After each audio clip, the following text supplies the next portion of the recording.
Première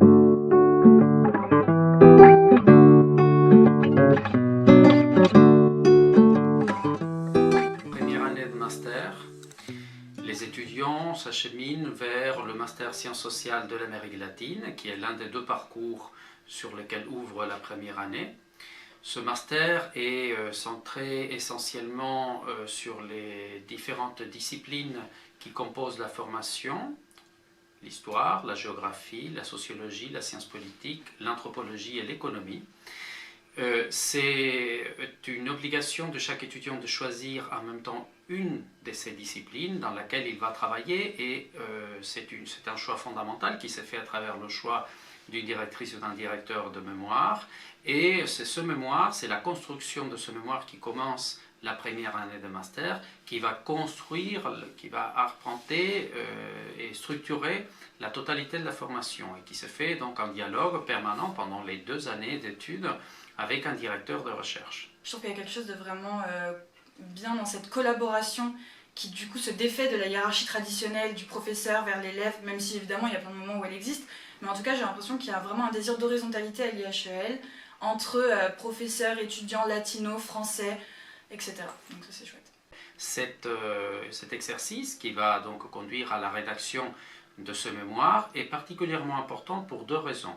La première, c'est que l'étudiant acquiert une grande autonomie de travail. C'est la première rédaction d'un vrai travail de recherche qui se fait au sein de l'université. Et d'autre part, il sera accompagné, soutenu, et il pourra s'appuyer sur l'acquisition des méthodes de recherche propres à chacune des disciplines.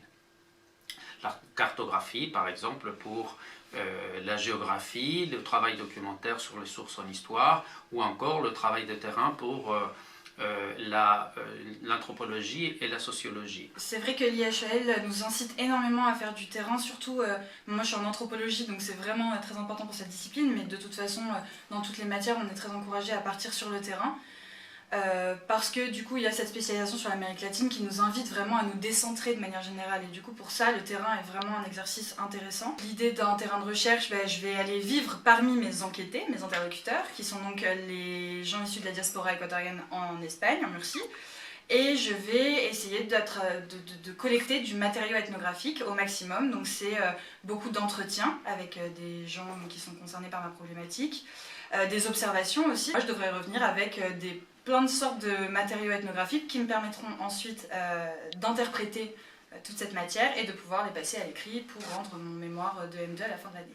L'acquisition de ces compétences ouvre à la fois sur une poursuite d'études en doctorat, pour la rédaction d'une thèse, ou pour une sortie vers le marché du travail, où ces compétences d'autonomie et de méthode d'enquête et de recherche en sciences sociales sont pratiquement valorisées.